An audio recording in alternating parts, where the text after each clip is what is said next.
Gracias, Presidenta. Hace unos pocos meses en el Ecuador se desarrolló la Cumbre del Buen Conocer, en la cual se establecieron algunos principios importantes que son la base colaborativa para la redacción de lo que ha sido hoy en día el Código Ingenius. Y aunque no podríamos pensar que todo lo que está planteado en esa hermosa declaración por el buen vivir, por una Pachamama del bioconocimiento, sí creo que es importante mencionarlas como un elemento fundamental a considerar al momento del debate de este título, de este tema que nos convoca el día de hoy. En primer lugar, todo el argumento que estamos planteando se fundamenta en la creación de recursos de educación abierta que permitan construir ambientes y entornos para la generación de ciencia abierta y colaborativa, en el marco de la cultura libre, que fomente a su vez también lo que es la agricultura abierta y sostenible, un régimen procomún y abierto en cuanto a lo que es la biodiversidad,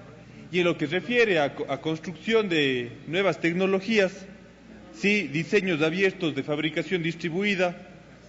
con software y hardware libre, que garanticen la ciberseguridad, la soberanía nacional y que nos logren llevar a una sociedad en la cual el diálogo de saberes permita garantizar los derechos ciudadanos.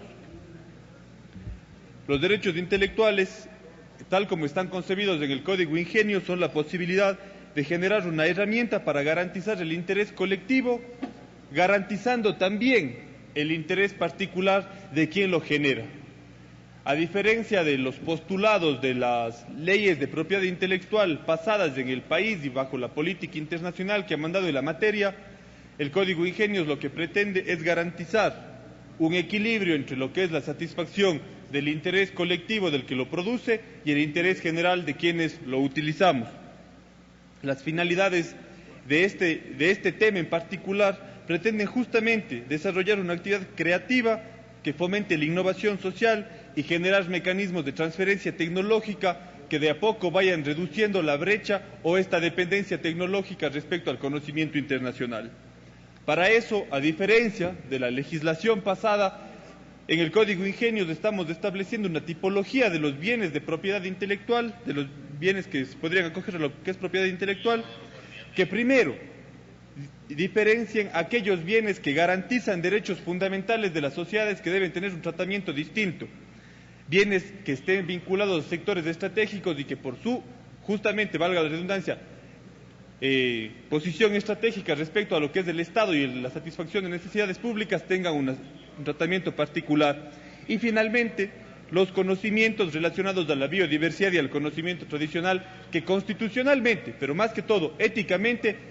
requieren un tratamiento particular por las implicaciones que tienen este tipo de bienes. La propuesta de Código Ingenius, que en este momento sometemos a discusión para poderla mejorar, para poder incorporar nuevos elementos, sí pretende que los derechos de autor amplíen el ámbito, reconozcan autoría y garanticen derechos. Es así que podríamos hablar que hoy en día la propuesta de Código Ingenius es la primera propuesta en el Ecuador de reconocer también izquierdos de autor, derechos justamente que estén por fuera de lo que ha sido reconocido típicamente como los derechos de propiedad intelectual. En lo que respecta al software, es importante reconocer la regulación que se está dando al software privativo, al software libre, al código abierto y la utilización del software como un elemento del cambio de la matriz productiva. Una vez que tenemos clarísimo el objetivo político de incorporar y regular el software, es que podemos establecer, por ejemplo, una excepción de prohibición para lo que es la reproducción del software de uso personal. Es decir, que por primera vez estamos garantizando que los ciudadanos, cuando usen para su interés, cuando lo usen para fines particulares,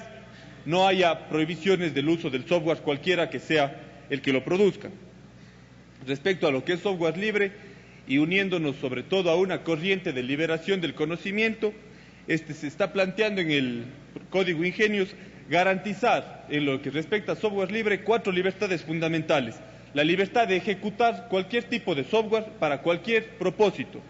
el estudiar cómo funciona cualquier tipo de software y poderlo desarrollar, y eso implica el acceso al código fuente, la redistribución de copias a cualquier persona que se desee, y poder distribuir esas copias de manera libre con las modificaciones que el desarrollador las considere necesarias.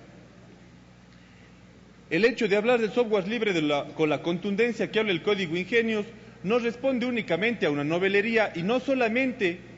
utiliza el software o concibe al software libre como un tema de un esquema de negocios o un modelo de gestión empresarial.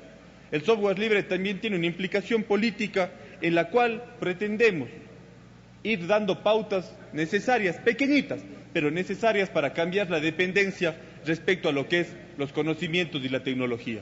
No en vano es importante señalar que una escuela no necesariamente tiene que enseñar a utilizar Microsoft Word, lo que tiene que enseñar es procesador de textos, y eso es algo que parece tan fácil de entender y tan difícil de aplicar si no garantizamos que el sector público utilice software libre en muchos de esos aplicativos que además generan un ahorro al Estado al no tener que comprar licencias de este tipo de software. El artículo 136 en esa misma línea establece el software libre en el Estado, la obligatoriedad de que el Estado utilice software libre. Ahí, señora Presidenta, coincidimos plenamente en el espíritu, pero sí es importante establecer algunas precauciones, como por ejemplo la necesaria garantía para que el software que compre el Estado tenga el mantenimiento suficiente para que no quede en la obsolescencia, de que también haya una prioridad a lo que es software nacional. Estamos hablando de que el software puede ser también un elemento para el cambio de la matriz productiva, y ahí tenemos que entender que el Estado también tiene un rol dinamizador de estas pequeñas industrias desarrolladoras de software con las cuales el Ecuador puede tener también una modificación de su balanza comercial, romper el esquema primario exportador y generar un mecanismo de exportación de conocimiento. Ahí hay que hablar francamente con todos los sectores y ver cómo garantizamos que quienes en este momento tienen en el Estado a su financista también logren garantizar esta posición, siempre precautelando el interés general. El hecho de hablar de esto nos lleva también a pensar en la competitividad sistémica que el Ecuador como un posible desarrollador de software, y es ahí donde tenemos que ser bastante críticos respecto a, por ejemplo, los contratos que Yachay ha firmado con Microsoft. Estamos de acuerdo que se lo pueda hacer, pero también se tienen que generar desde Yachay centros de generación de software libre y de código abierto para todos los ciudadanos y ciudadanas. Para lograr cambiar la dependencia tecnológica es importante que quienes proveen hardware y software de manera comercial garanticen la posibilidad de que los ciudadanos puedan elegir y no que vengan equipos instalados ya con determinado software propietario que generalmente es de propiedad extranjera, de transnacionales. Además del software libre, estamos planteando también la incorporación de un elemento que es el hardware libre, que también se basa en libertades políticas fundamentales, como es la de estudiar, la especificación de circuitos electrónicos, la libertad de distribuir copias y la libertad de distribuir versiones modificadas para no depender únicamente de un aparato que no se construye en el Ecuador. Esto tiene incorporado también el concepto de lo que es ingeniería inversa para garantizar que los ecuatorianos y ecuatorianas puedan estudiar todos los componentes tecnológicos de un aparato. Cambiando de tema, respecto a lo que son derechos de autor, hay que dejar bien claro algo a los autores y en especial a los compañeros músicos, artistas que llegaron la semana pasada. Los derechos de autor se extienden durante toda la vida del autor, además de un tiempo. Y ahí creo, señores y señoras asambleístas, que es importante discutir si 70 años es efectivamente justo para el autor, pero también justo para garantizar lo que es del patrimonio nacional y lograr que los músicos, que los artistas, que los autores no únicamente vean... Un minuto, asambleísta. Gracias, señora Presidenta, me reservo mis 5 minutos para concluir mi intervención. Que los artistas tengan garantizados sus derechos de la misma forma que los demás ciudadanos y no tengan que depender únicamente de una circunstancia particular que es su talento para poder tener garantizadas, por ejemplo, la seguridad social.